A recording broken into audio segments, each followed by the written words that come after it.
ओम नमः शिवाय। शिव जी सदा साई। ओम नमः शिवाय। गुरु जी सदा साई। संगत जी, आज एक बहुत ही महत्वपूर्ण सूचना मैं आपको देना चाहता हूँ। हमने यह प्लान किया है, जिस तरह शिव पुराण की सेवा डेली शाम को होती है, ये हमारी होती रहेगी। हमने एक ऐसे ही प्लान किया, सुबह अमृत वेला, जो कि बहुत ज़रूरी होता है। ये खास स्पेशली हम नई संगत के लिए कर रहे हैं, क्योंकि जिन्हें आदत नहीं है उनको आदत पड़ जाए अमृत वेला करने की, और जिनको ये नहीं पता कि अमृत वेला कैसे करते हैं वो सब बताएंगे। हम चैनल पर अमृत वेला में लाइव आया करेंगे। लाइव आके आपको सारी चीज़ें समझाएंगे, आपको बताएंगे, आपको गुरु जी के दर्शन भी करवाएंगे, गुरु जी के पाठ करना भी बताएंगे, मंत्र जाप करना भी बताएंगे। तो संगत जी, जिन जिन को अमृत वेला करना है, जिन जिन संगत को अमृत वेला करने में इंटरेस्ट है, हम पहले 100 मेंबर का ग्रुप बनाएंगे।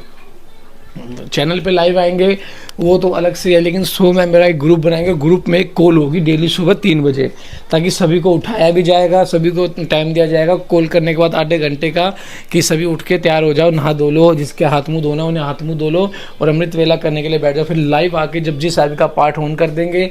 लाइव आके फिर हम सारी चीज़ें आपको समझाएंगे, सबको अच्छे से अमृत वेला कराएंगे, क्योंकि ग्रुप आने बार बार ये सेवा दे रहे हैं। लाइव आके आपको भजन संध्या भी करेंगे लाइव में, सुबह सुबह मॉर्निंग में अमृत वेले में गुरु जी को मनाएंगे, ताकि गुरु जी हमारे जीवन से कष्ट को काटें।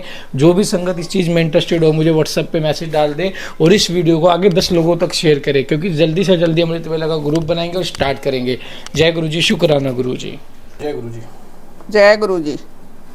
रामेश्वर नामक ज्योतिर्लिंग के आविर्भाव तथा महात्म्य का वर्णन। सूर्य जी कहते हैं कि ऋषियों, अब मैं यह बता रहा हूँ कि रामेश्वर नामक ज्योतिर्लिंग पहले किस प्रकार प्रकट हुआ।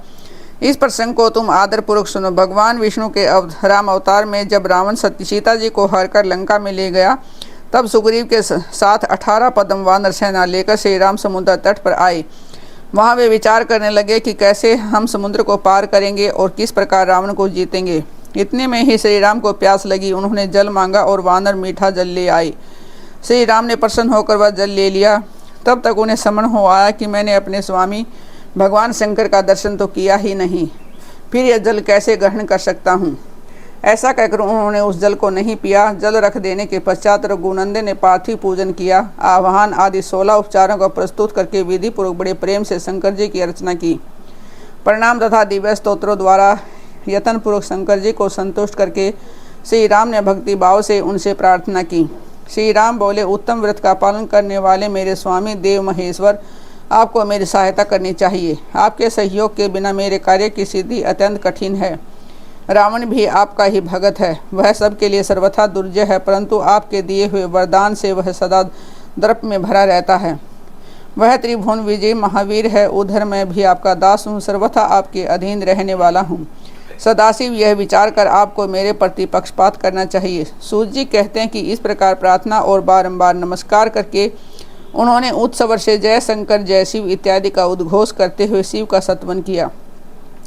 फिर उनके मंत्र के जप और ध्यान में तत्पर हो गए। तत्पश्चात पुनः पूजन करके वे स्वामी के आगे नाचने लगे। उस समय उनका हृदय प्रेम से द्रवित हो रहा था। फिर उन्होंने शिव के संतोष के लिए गाल बजाकर अव्यक्त शब्द किया। उस समय भगवान शंकर उन पर बहुत प्रसन्न हुए और वे ज्योतिर्मय महेश्वर वामांग भूता पार्वती तथा पार्षद गणों के साथ शास्त्रोक्त निर्मल रूप धारण करके रूप में स्थित हो गए। तीनों लोकों में रामेश्वर के नाम से उनकी प्रसिद्धि हुई। उनके प्रभाव से ही अपार समुद्र को अनायास पार करके श्री राम ने रावण आदि राक्षसों का शीघ्र ही संहार किया और अपनी प्रिया सीता को प्राप्त कर लिया। तब से इस भूतल पर रामेश्वर की अद्भुत महिमा का अपार प्रसार हुआ। भगवान रामेश्वर सदा भोग और मोक्ष देने वाले तथा भक्तों की इच्छा पूर्ण करने वाले हैं। जो दिव्य गंगा जल से रामेश्वर शिव को भक्ति पूर्वक स्नान कराता है, वह जीवन मुक्त ही है। इस संसार में देव दुर्लभ समस्त भोगों का उपभोग करके अंत में उत्तम ज्ञान पाकर वह निश्चय ही कैवल्य मोक्ष को प्राप्त कर लेता है। इस प्रकार मैंने तुम लोगों से भगवान शिव के रामेश्वर नामक दिव्य ज्योतिर्लिंग का वर्णन किया, जो अपनी महिमा सुनने वालों के समस्त पापों का अपहरण करने वाला है। घुस्मा की शिव भक्ति से उसके मरे हुए पुत्र का जीवित होना, घुस्मेश्वर शिव का प्रादुर्भाव था उसकी महिमा का वर्णन। सूर्य जी कहते हैं कि अब मैं घुस्मेश नामक ज्योतिर्लिंग के प्रादुर्भाव का और उसके महात्म्य का वर्णन करूंगा। मुनिवरों, ध्यान देकर सुनो। दक्षिण दिशा में एक श्रेष्ठ पर्वत है जिसका नाम देवगिरी है। वह देखने में अद्भुत नित्य परम शोभा से संपन्न है। उसी के निकट कोई भारद्वाज कुल में उत्पन्न सुधर्मा नामक ब्रह्मवेता ब्राह्मण रहते थे। उनकी प्रिय पत्नी का नाम सुदेहा था। वह सदा शिव धर्म में पालन में तत्पर रहती थी, घर के कामकाज में कुशल थी और सदा पति की सेवा में लगी रहती थी। द्विज श्रेष्ठ सुधर्मा भी देवताओं और अतिथियों के पूजक थे। वे वेद वर्णित मार्ग पर चलते और नित्य अग्निहोत्र किया करते थे। तीनों काल की संध्या करने से उनकी कांति सूर्य के समान उदीप्त थी। वे वेद शास्त्र के मर्मज्ञ थे और शिष्यों को पढ़ाया करते थे। धनवान होने के साथ ही बड़े दाता थे। सौजन्य आदि सद्गुणों के भाजन थे। शिव संबंधी पूजन आदि कार्य में ही सदा लगे रहते थे। वे स्वयं तो शिव भक्त थे ही शिव भक्तों से बड़ा प्रेम रखते थे। शिव भक्तों को भी वे बहुत प्रिय थे। यह सब कुछ होने पर भी उनके पुत्र नहीं था। इसे ब्राह्मण को तो दुख नहीं होता था, परंतु उसकी पत्नी बहुत दुखी रहती थी। पड़ोसी और दूसरे लोग भी उसे ताना मारा करते थे। वह पति से बार बार पुत्र के लिए प्रार्थना करती थी। पति उसको ज्ञानोपदेश देकर समझाते थे, परंतु उसका मन नहीं मानता था। अनंत गोतवा ब्राह्मण ने कुछ उपाय भी किया, परंतु वह सफल नहीं हुआ। तब ब्राह्मणी ने अत्यंत दुखी हो बहुत हट करके अपनी बहन घुसमा से पति का दूसरा विवाह करा दिया। विवाह से पहले घुसमा ने उसको समझाया कि इस समय तो तुम बहन से प्यार कर रही हो, परंतु जब इसके पुत्र हो जाएगा तब इसे सपर्दा करने लगोगी। उसने वचन दिया कि मैं बहन से कभी भी डाहा नहीं करूँगी। विवाह हो जाने पर घुसमा दासी की भांति बड़ी बहन की सेवा करने लगी। सुदेहा भी उसे बहुत प्यार करती रही। घुसमा अपनी शिव भक्ति का बहन की आज्ञा से नित्य 101 पार्थिव शिवलिंग बनाकर विधिपूर्वक पूजा करने लगी। पूजा करके वह निकटवर्ती तालाब में उसका विसर्जन कर देती थी। शंकर जी की कृपा से उसके एक सुंदर सौभाग्यवान और सद्गुण संपन्न पुत्र हुआ। घुसमा का बहुत मान बढ़ा। इसे सुदेहा के मन में डहा पैदा हो गई। समय पर उस पुत्र का विवाह हुआ। पुत्र वधू घर में आ गई तब तो वह और भी जलने लगी। उसकी बुद्धि भ्रष्ट हो गई और एक दिन उसने रात में सोते हुए पुत्र को छुरे से उसके शरीर के टुकड़े टुकड़े करके मार डाला और कटे हुए अंगों को उसी तालाब में ले जाकर डाल दिया जहाँ घुसमा प्रतिदिन पार्थिव लिंगों का विसर्जन करती थी। पुत्र के अंगों को उस तालाब में फेंक कर वह लौट आई और घर में सुखपूर्वक सो गई। घुसमा सवेरे उठकर प्रतिदिन का पूजन आदि कर्म करने लगी। श्रेष्ठ ब्राह्मण सुधर्मा स्वयं भी नित्य कर्म में लगे। इसी समय उनकी ज्येष्ठ पत्नी सुदेहा भी उठी और बड़े आनंद से घर के कामकाज करने लगी, क्योंकि उसके हृदय में पहले जो ईर्ष्या की आग जलती थी वह अब बुझ गई थी।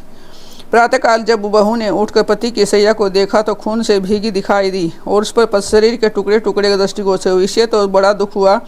उसने सास के पास जाकर निवेदन किया, उत्तम व्रत का पालन करने वाली आर्य आपके पुत्र कहाँ हैं? उनकी सैया रक्त से भीगी हुई है और उस पर शरीर के टुकड़े टुकड़े दिखाई देते हैं। हाय मैं मारी गई, किसने यह दुष्ट कर्म किया है? ऐसा कहकर वह बेटे की प्रिय पत्नी भांति भांति से करुण विलाप करती हुई रोने लगी। सुधर्मा की बड़ी पत्नी सुदेहा भी उस समय हाय मैं मारी गई ऐसा कहकर दुख में डूब गई। उसने ऊपर से तो दुख किया, किंतु मन ही मन में हर्ष से भरी हुई थी। घुसमा भी उस समय उस वधू के दुख को सुनकर अपने नित्य पार्थिव पूजन के व्रत से विचलित नहीं हुई। उसका मन बेटे को देखने के लिए तनिक भी उत्सुक नहीं हुआ। उसके पति की भी ऐसी ही अवस्था थी। जब तक नित्य नियम पूरा नहीं हुआ तब तक उसे दूसरी किसी बात की चिंता नहीं हुई। दोपहर का पूजन समाप्त होने पर घुसमा ने अपने पुत्र की भयंकर सैया पर दृष्टिपात किया, तथापि उसने मन में किन मात्र भी दुख नहीं माना। वह सोचने लगी कि जिन्होंने यह बेटा दिया था वे ही इसकी रक्षा करेंगे। वे भक्त पीरे कहलाते हैं, काल के भी काल हैं और सत्पुरुषों के आश्रय हैं।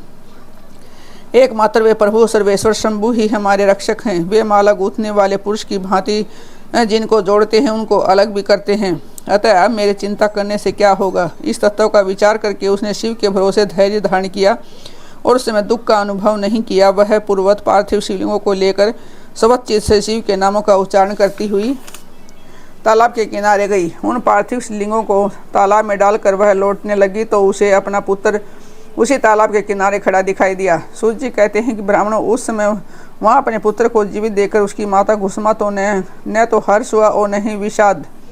वह पूर्ववत स्वस्थ बनी रही। इसी समय उस पर संतुष्ट ज्योति स्वरूप महेश्वर शिव शीघ्र ही उसके सामने प्रकट हो गए। शिव बोले, सुमुखी मैं तुम पर प्रसन्न हूँ, वर मांगो। मेरी दुष्टा सोतने ने इस बच्चे को मार डाला था, अतः मैं उसे त्रिशूल से मारूंगा। सूर्य जी कहते हैं तब घुसमा ने शिव को प्रणाम करके उस समय यह वर मांगा, नाथ यह सुदेहा मेरी बड़ी बहन है, अतः आपको इसकी रक्षा करनी चाहिए। शिव बोले, उसने तो बड़ा भारी अपकार किया है, तुम उस पर उपकार क्यों करती हो? दुष्ट कर्म करने वाली सुदेहा तो मार डालने के योग्य है। घुसमा ने कहा कि देव आपके दर्शन मात्र से पातक नहीं ठहरता। उस समय आपका दर्शन करके उसका पाप भस्म हो जाए। जो अपकार करने वालों पर भी उपकार करता है उसके दर्शन मात्र से पाप दूर भाग जाता है। प्रभु, यह अद्भुत भगवत वाक्य मैंने सुन रखा है, इसलिए सदाशिव जिसने जैसा कुकर्म किया है वही करे। मैं ऐसा क्यों करूं? मुझे तो बुरा करने वाले का भी भला ही करना है। सूत जी कहते हैं, घुसमा के ऐसे कहने पर दया सिंधु भक्त वत्सल महेश्वर और भी प्रसन्न हुए और इस प्रकार बोले, घुसमे, तुम कोई और भी वर मांगो, मैं तुम्हारे लिए हित कर अवश्य करूँगा, क्योंकि तुम्हारी इस भक्ति से और विकार शून्य स्वभाव से मैं बहुत प्रसन्न हूँ। भगवान शिव की यह बात सुनकर घुसमा बोली, प्रभु, यदि आप वर देना चाहते हैं तो लोगों की रक्षा के लिए सदा यहाँ निवास कीजिए और मेरे नाम से ही आपकी ख्याति हो। तब महेश्वर शिव अत्यंत प्रसन्न होकर कहा, मैं तुम्हारे ही नाम से घुसमेश्वर कहलाता हुआ यहाँ सदा निवास करूँगा और सबके लिए सुखदायक होऊंगा। मेरा शुभ ज्योतिर्लिंग घुसमेश नाम से प्रसिद्ध है। यह सरोवर जो शिवलिंगों का आलय हो जाए और इसलिए इसकी तीनों लोकों में शिवालय नाम से प्रसिद्धि हो। यह सरोवर सदा दर्शन मात्र से संपूर्ण अभिष्टों का यह देने वाला हो। सुवर्ते, तुम्हारे वंश में होने वाली 101 पीढ़ियाँ तक ऐसे ही श्रेष्ठ पुत्र उत्पन्न होंगे, इसमें संशय नहीं है। वे सब के सब सुंदरी स्त्री, उत्तम धन और पूर्ण आयु से संपन्न होंगे, चतुर और विद्वान होंगे, उदात तथा भोग और मोक्ष रूपी फल पाने के अधिकारी होंगे। 101 पीढ़ियों तक सभी पुत्र गुणों में चढ़े बड़े होंगे। तुम्हारे वंश का ऐसा विस्तार बड़ा शोभादायक होगा। ऐसा कहकर भगवान शिव वहाँ ज्योतिर्लिंग के रूप में स्थित हो गए। उसकी घुसमेश नाम से प्रसिद्धि हुई और उस सरोवर का नाम शिवालय हो गया। सुधर्मा, घुसमा और सुधेया तीनों ने आकर तत्काल ही उस शिवलिंग की 101 दक्षिणावर्त परिक्रमा की पूजा करके परस्पर मिलकर मन का मैल दूर करके वे सब वहाँ बड़े सुख का अनुभव करने लगे। पुत्र को जीवित देख सुधेया बहुत लज्जित हुई और पति तथा घुसमा से क्षमा प्रार्थना करके उसने अपने पाप के निवारण के लिए प्रायश्चित किया। मुनीश्वरों, इस प्रकार वह घुसमेश्वर लिंग प्रकट हुआ। उसका दर्शन और पूजन करने से सदा सुख की वृद्धि होती है। ब्राह्मणों, इस तरह मैंने तुमसे 12 ज्योतिर्लिंगों की महिमा बताई है। ये सभी लिंग संपूर्ण कामनाओं के पूर्णतः हम भोग और मोक्ष देने वाले हैं। जो इन ज्योतिर्लिंगों की कथा को पढ़ता और सुनता है वह सब पापों से मुक्त हो जाता है तथा भोग और मोक्ष पाता है। जय गुरु जी, शुक्राना गुरु जी, संगत जी, गुरु जी का उत्तम शुक्राना। 7 तारीख को लंगर सेवा संगत जी कोई भी संगत कॉन्ट्रीब्यूशन कर सकते हैं। जय गुरु जी, शुक्राना गुरु जी।